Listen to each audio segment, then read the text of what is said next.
Alors, nous allons maintenant nous intéresser plus spécifiquement au réseau de diffraction et dans cette séquence, nous allons essayer de calculer les directions privilégiées vers lesquelles on va trouver les faisceaux. Alors, ici, j'ai juste repris l'exemple de deux tâches, si vous vous rappelez l'interférence de deux ondes circulaires, ici, et j'augmente le nombre de sources circulaires.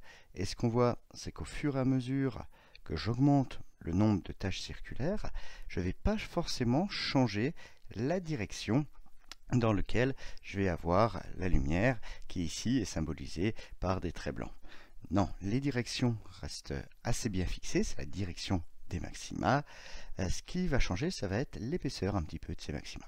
Donc on va essayer de voir ça de manière un petit peu plus quantitative et notamment ces orientations pour les maxima. Alors, on considère un réseau en transmission avec des trous qui sont régulièrement espacés, des fentes plutôt régulièrement espacées, d'un paramètre grand lambda qu'on appelle le pas du réseau. Ici, j'ai un faisceau incident que je considère comme une onde plane qui arrive avec un angle θi par rapport à la normale au réseau et il va en sortir avec un angle θ. Ce qui va m'intéresser dans un premier temps, c'est ce qui se passe entre seulement deux trous. Par exemple, ce qui se passe entre la fente 0 et la fente 1. Donc, ce que je peux faire, c'est calculer la différence de marche entre les deux fentes. J'aurai le déphasage entre les deux rayons. Donc cette différence de marche, elle est proportionnelle à l'écart, c'est-à-dire au pas du réseau, donc à delta, et ça prend aussi en compte les différents angles mis en jeu. Donc ce que j'ai, si je regarde la différence de marche dans une direction θ, son expression, ce sera grand lambda sinus θ moins grand lambda sinus de l'angle incident. Donc le déphasage, ce sera 2π sur lambda multiplié par grand lambda, la différence des sinus des deux angles impliqués. Donc ce déphasage, je peux connaître du coup la position de mes maxima. Elle sera donnée par un déphasage qui vaut 2π. Donc si j'ai seulement deux ondes, je sais que je vais observer une oscillation, une interférence qui sera une figure sinusoïdale avec un déphasage qui conduira à un maximum s'il est un multiple entier de 2π. Donc ça va m'imposer, si je veux un maximum, que la direction θp de ce maximum doit vérifier sinus θp moins sinus θi, qui est un multiple entier de la longueur d'onde divisé par le pas du réseau. Alors ici, ce multiple entier, que j'ai noté petit p, on va l'appeler l'ordre du réseau.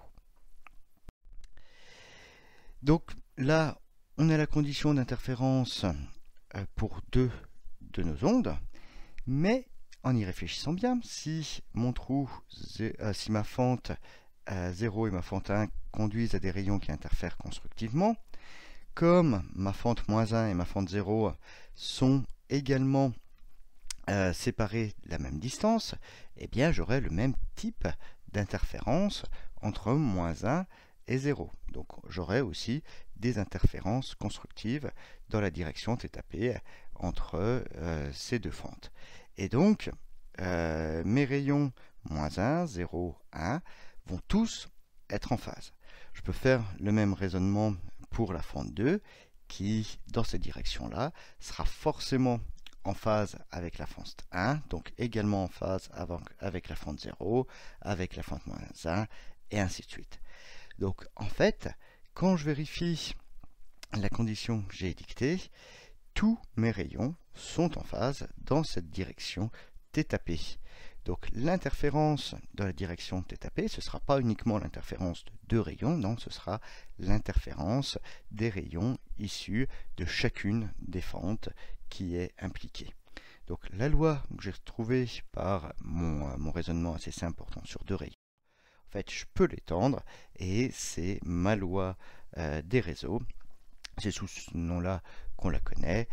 Elle est à retenir, c'est sinus θp moins sinus θi qui est égal à l'ordre du réseau multiplié par la longueur d'onde divisé par le pas du réseau.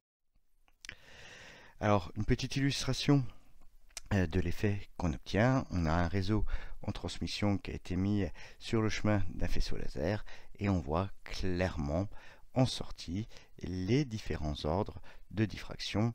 Ici, on en voit au moins 3 sur le mur et sur la règle qui est collée au mur. On en devine aussi un quatrième à la gauche de la photo. Donc, ce qu'on voit aussi sur cette photo, c'est qu'on n'a plus du tout une figure modulée de manière sinusoïdale comme on pouvait avoir quand on avait uniquement deux fentes qui étaient impliquées. Là, on a des points qui sont très lumineux.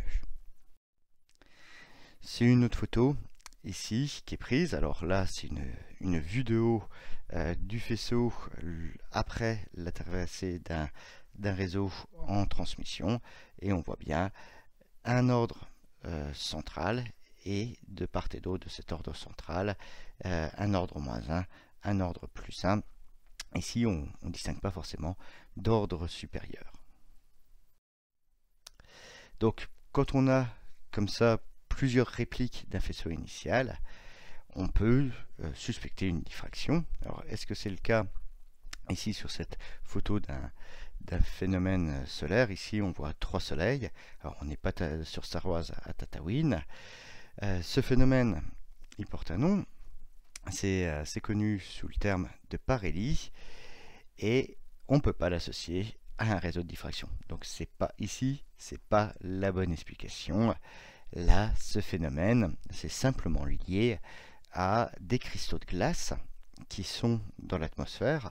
Donc il faut un temps très froid et c'est les phénomènes de réflexion géométrique sur les cristaux de glace qui vont conduire à une déviation géométrique du faisceau lumineux, du faisceau du soleil et qui va créer ainsi ces répliques. Ce n'est pas le passage à travers un réseau de diffraction qui serait dans le ciel. Alors, une dernière remarque par rapport à cette loi des réseaux. Si on obtient des petits angles, si on se place en incidence normale, donc si on est en incidence normale, le terme sinus θi devient nul, mais si on a des petits angles, eh bien on va pouvoir faire certaines approximations, on va pouvoir notamment approximer sinus θp par θp, et la loi qu'on obtient dans ce cas-là, elle est plus simple, c'est θp qui est égal à l'ordre multiplié par le rapport de la longueur d'onde par le pas du réseau. Et dans ce cas-là, c'est ce qu'on remarque sur la photo que j'ai mise en haut de cette diapositive, eh bien les ordres sont régulièrement espacés. Alors, on verra tout ça dans le chapitre sur la diffraction, mais on fera tout ça à travers une approche complètement différente qui est liée à la transformée de Fourier. Et c'est pour ça, dans cette partie, je ne vais pas dans le détail de calcul, parce qu'on va avoir une autre technique qui nous permettra d'avoir beaucoup plus d'informations.